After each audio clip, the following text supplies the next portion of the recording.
क्या आप जानते हैं कि एयरबैग काम कैसे करता है? आखिर कैसे एक्सीडेंट होते ही यह खुल जाता है? जब गाड़ी एक्सीडेंट की वजह से एकदम रुकती है तो हमारा सर स्पीड में जाकर गाड़ी की स्टीयरिंग से टकराता है और हो सकता है कि हमारा सर फट जाए, गर्दन टूट जाए। तो हेड को रेस्ट देने के लिए एयरबैग को डिजाइन किया गया। सीट बेल्ट के साथ में एक प्रॉब्लम यह भी है कि यदि एयरबैग नहीं होगा तो हमारी बॉडी और सर एक्सीडेंट के टाइम एकदम आगे की तरफ जाएंगे। लेकिन आज के टाइम में गाड़ियों में जो सीट बेल्ट आता है वो ऐसी सिचुएशन में बॉडी को मोशन से रेस्ट में लाने के लिए हमें जो झटका लगता है उसको थोड़ा कम करने की कोशिश करता है। और एयरबैग में एक्सप्लोसिव मटेरियल सोडियम एजाइल को यूज किया जाता है जो कुछ ही सेकंड में गैस में बदल जाता है और एयरबैग को खोल देगा। अब इस मैकेनिज्म में जो सेंसर है वह कुछ इस टाइप का है। इसमें पीछे की तरफ दो मैग्नेट है जिन्होंने इस बॉल को पकड़ रखा है। तो जैसे ही कोई एक्सीडेंट होता है तो यह बॉल इन मैग्नेट से निकलकर आगे की तरफ जाकर सर्किट को क्लोज कर देगी।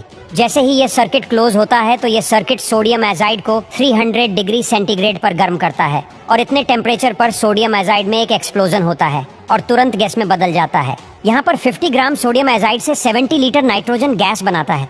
लेकिन इसके साथ प्रॉब्लम ये है कि एक तो ये मॉइस्चर को सोख लेता है और यदि इसको बनाते टाइम यदि कोई लीकेज रह गया और उस कंडीशन में एयरबैग खुलेगा तो इसका एक्सप्लोजन इतना खतरनाक होगा कि एक्सीडेंट से पहले ही यह सोडियम एजाइड इंसान की जान ले लेगा।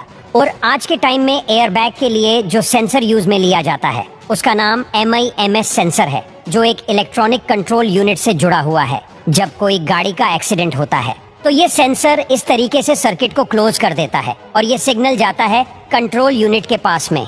अब यह कंट्रोल यूनिट ही डिसाइड करती है कि एयरबैग को खोलना है या नहीं और यह कंट्रोल यूनिट कई जगहों से इनपुट लेती है और डिसाइड करती है कि एक्सीडेंट हुआ है या ड्राइवर ने एकदम से ब्रेक मारा है।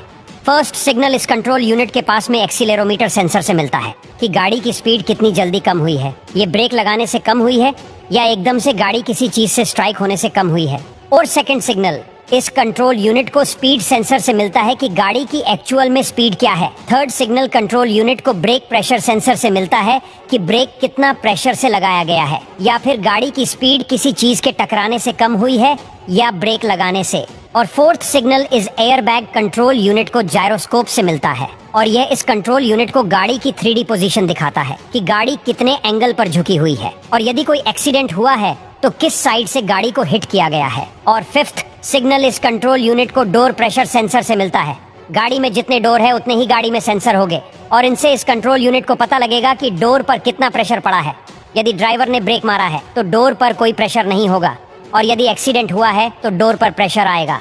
Sixth signal seat occupation sensor से इस कंट्रोल यूनिट को मिलता है और यह सेंसर इस कंट्रोल यूनिट को बताता है कि गाड़ी में कितनी सीट पर पैसेंजर बैठे हुए हैं। जितनी सीट पर पैसेंजर होंगे उतने ही एयरबैग खुलेंगे। अब इन सभी सेंसर से यह कंट्रोल यूनिट डेटा को कलेक्ट करती है और 2 मिलीसेकंड के अंदर इस डेटा को कैलकुलेट कर लेती है। यदि एक्सीडेंट हुआ है तो एयरबैग के सर्किट को क्लोज करती है और जैसे ही एयरबैग सर्किट क्लोज होता है तो एयरबैग में जो एक्सप्लोसिव मटेरियल है उसको इग्नाइट करता है और एक एक्सप्लोजन करवाता है। इस एक्सप्लोजन के बाद में 20 से 30 मिलीसेकंड में एयरबैग में गैस भरने लग जाती है और 100 मिलीसेकंड तक पूरा एयरबैग खुल जाता है। यह एयरबैग 350 किलोमीटर पर आवर की स्पीड से खुलता है।